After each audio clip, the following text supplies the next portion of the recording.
Super Purant Super Purant Super Purant မင်္ဂလာပါကျွန်တော်တို့ဝိဇာရာကနေအသစ်ထုတ်လုပ်လိုက်တဲ့ Super Purant 5G ဘတ်စုံသုံးပိုးသက်စေခဲ့ပဲဖြစ်ပါတယ် Super Purant 5G မှာအစွမ်းရှိပစ္စည်းကာဗိုဆာဖန်900%ပါဝင်တဲ့ထိသေးစားတဲ့နဲ့ပင်လုံးမြတ်အာနိသင်ရှိတဲ့ပိုးသက်စေခဲ့ပဲဖြစ်ပါတယ်စပားနဲ့ပဲမျိုးမျိုးဟင်းသီးဟင်းရွက်ပင်များဝါကြံဂျုံပြောင်းစသည်တို့အပါအဝင်တီးနှံပင်အားလုံးအတွက်အသုံးပြုပေးနိုင်ပါတယ်တီးနှံပင်အမျိုးမျိုးမှာကြာရောက်တတ်တဲ့ပေဖြတ်ပိုးဖိုးလာမင်းချိုင်ကြောက်ပိုးပရစ်အပါအဝင်ဖြတ်ပိုးများအားလုံးကိုထိရောက်စွာကာကွယ်နှိမ်နင်းနိုင်သလိုမြစ်ပုနီမတုပ်ဖြစ်ပွားမှုကိုလည်းလျော့နည်းစေပါတယ်အသုံးပြုပေးရမယ့်နှုန်းထားကတော့တီးနှံအမျိုးအစားလိုက်တဧကကို2ကီလိုကနေ6ကီလိုနှုန်းအသုံးပြုပေးရမှာပဲဖြစ်ပါတယ်တခြားသောသိကျင်တဲ့အကြောင်းအရာတွေရှိရင်ကုန်းမှတ်မှန်းခဲ့ပေးလို့လည်းရပါတယ်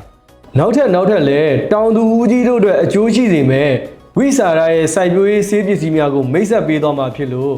like and follow လေးလုပ်ခဲ့ပေးစီခြင်းပါတယ်တောင်သူကြီးများအားလုံးစီးပွားလက်လတ်ပါတွေတိုးတက်ကြပါစေခင်ဗျာ